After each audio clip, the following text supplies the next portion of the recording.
அண்ணனா பிறக்கணுங்க. இங்க எத்தனை பேருக்கு அண்ணனா பிறந்திருக்கிறீங்கன்னு எனக்கு தெரியாது. அண்ணனா பிறக்கிறத விட இன்பம் எது தெரியுமா? அண்ணனோட பிறக்கிறது. அண்ணன் இருக்கணுங்க. ஒரு அண்ணன் இருக்கணும். அப்பாவுக்கு வயசாயிடுச்சு, அப்பா நமக்கு வயசாகிற போது அப்பா வயதாகி வயது முதிர்ந்து இறந்து போனால் அப்பாவை இளம் வயதில் பார்க்க வேண்டும் என்று தோன்றினால் நீங்க உடனே போய் உங்க அண்ணனை பார்த்துடலாம். அது சின்ன அப்பாங்க. அது அண்ணங்கிறது. அக்காங்கிறது யார் தெரியுமா? குடும்பத்துக்கு முதல் பத்தியமாகி போன பெண் தான் அக்கா. குட்டி போட்ட பூனை முதல் குட்டியை சாப்பிட்றோன்னு சொல்லுவாங்க. அது சயின்டிபிக்கா உண்மையா பொய்யான்னு எனக்கு தெரியாது. குடும்பத்திற்கு பத்தியமாகி போன எத்தனையோ அக்காமார்கள் இருக்கு. எனக்கெல்லாம் பார்த்தா சாந்தாமணி அவர்கள் எல்லாம் அப்படித்தான். தன் குடும்பத்திற்காகவே உழைத்து கொண்டிருக்கக்கூடிய பெண்கள். அப்படி பார்த்தால் நாம் நம்முடைய உறவுகளை முதல்ல அந்த பிளேவர் இருக்குல்ல. எனக்கு ஒரு அண்ணன், ஒரு அக்கா, ஒரு தம்பி, ஒரு தங்கச்சி. எனக்கு அண்ணன்னா என்னன்னு தெரியும். அண்ணனுக்கு தங்கச்சியா இருக்கிறது தெரியும். அக்காவுக்கு தங்கச்சியா இருக்கு, அது வேற.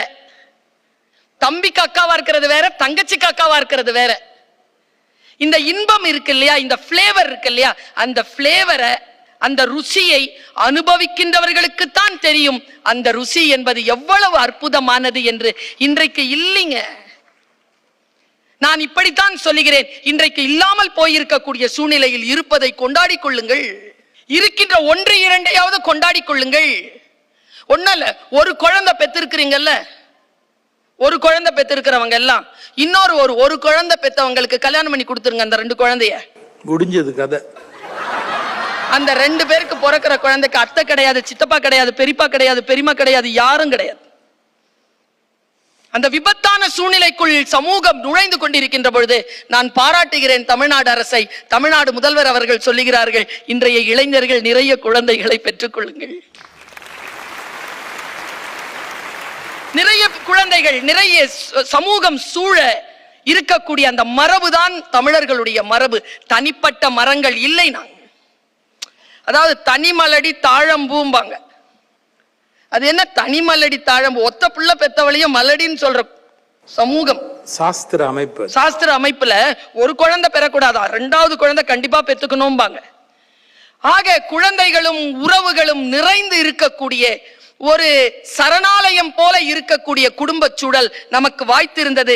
இன்றைக்கு அது இல்லை. நான் 2-3 நாட்களுக்கு முன்னால் ஒரு தினசரி செய்தியை படிச்சேன். மனித மனம் இருக்குல்ல, அது உறவுகளுக்கு எங்கும் மனம்தான். நீங்க சொல்றீங்கல்ல பிரைவசின்னு, குழந்தைகள் போய் பூட்டிக்கிறாங்க உள்ள. அந்த குழந்தைகளை இப்படி அழ வச்சிட முடியும் தெரியுமா? ஆனால் அதுவே கூட்டு குடும்பத்திலும் தாய் தந்தையருடைய முகத்தை பார்த்து அண்ணன் தங்கைகளோடு, அக்கா தம்பிகளோடு வளரக்கூடிய குழந்தைகளை அவ்வளவு சீக்கிரமாக நீங்கள் உணர்ச்சி வசப்பட வைத்து அவர்களை துன்பத்தில் ஆளாக்கிவிட முடியாது என்பதுதான் உளவியலின் ரகசியமே. தனிமை அவர்களுக்கு மிகப்பெரிய ஒரு இடராக இருக்கிறது. அதனால் சொல்லுகிறேன், உறவுகளை பேணிக் கொள்ளுங்கள். எங்க துன்பப்பட்ட ஒரு குழந்தை வெளியில உட்கார்ந்துட்டு இருக்கு, இப்படின்னா ஏதாவது பெரிய முடிவு எடுத்துரும். அந்த குழந்தையினுடைய காதுகளில் விழக்கூடிய சொல் என்ன தெரியுமா? ஏங்க உட்கார்ந்துருக்க, என்ன பிரச்சனை? அப்பா திட்டினார். அப்பா தானே திட்டினாரு, எழுந்துரு போடா உள்ள, அப்பாட்ட போய் சாரி கேளு என்கின்ற பெரியப்பனின் குரல் அந்த குழந்தைக்கு தேவைப்படுகிறது.